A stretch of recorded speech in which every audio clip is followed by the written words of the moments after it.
Hoje voltamos de novo à cidade de Ponta Delgada para falar do ponto de vista da sua evolução arquitetónica e urbanística. Hoje iremos falar sobre a cidade na parte litoral, ou seja, no que diz respeito à construção da Avenida Infante Dom Henrique. Ela é resultado de um processo longo que se inicia em finais do século XIX e termina praticamente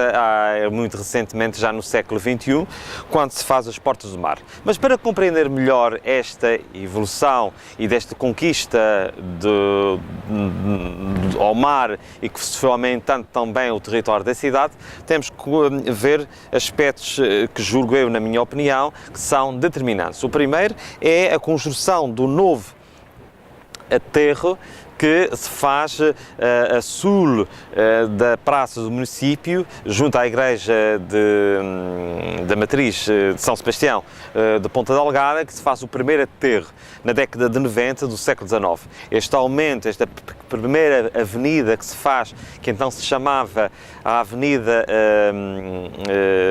Antero de Quental, depois que ficou ao serviço das populações da cidade e da cidade até aos anos 40, dos anos 40 do século XX. A partir daí fez-se um novo projeto para a construção de uma nova avenida, que é esta avenida que nós hoje temos aqui junto de nós, a Avenida Infante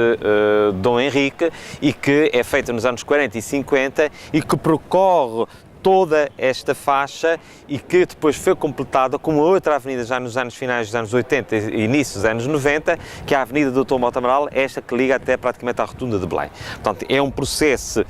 que percorre, que tem início na década de 90 do século XIX, meados do século XX, faz-se esta grande faixa entre o Campo São Francisco e aqui o local onde nos encontramos, junto à Igreja de São Pedro, e depois daqui até à Rotunda de Belém, então já nos anos finais dos anos 80 e início dos anos 90 do século XX. E esta parte, o complexo das Portas da cidade, já na segunda metade da primeira década do século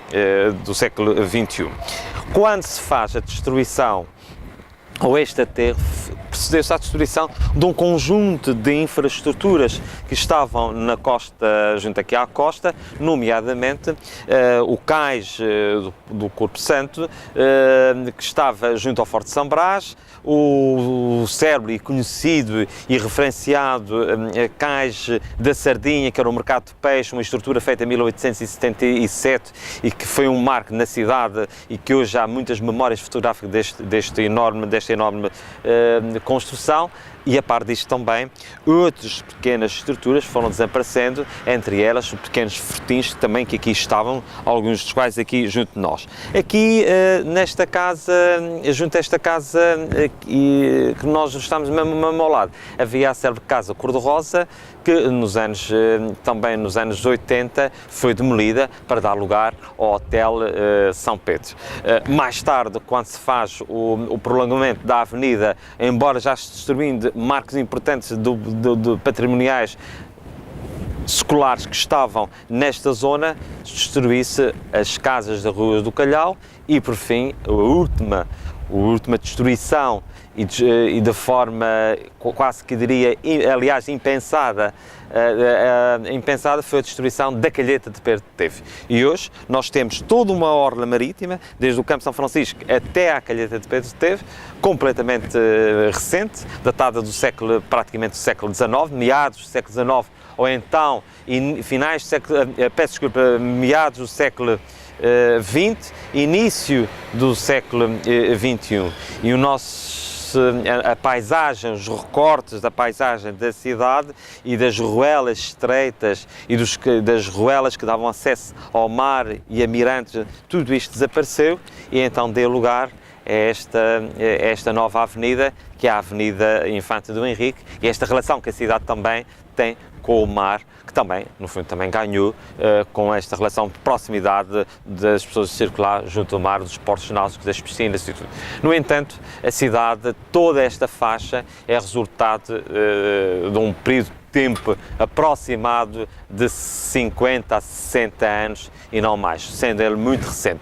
Um dos elementos mais importantes desta transformação da cidade é, sem dúvida, a Torre do Sol-Mar, que alterou por completo a volumetria dos edifícios, e depois também todo um conjunto de edifícios que se estendem desde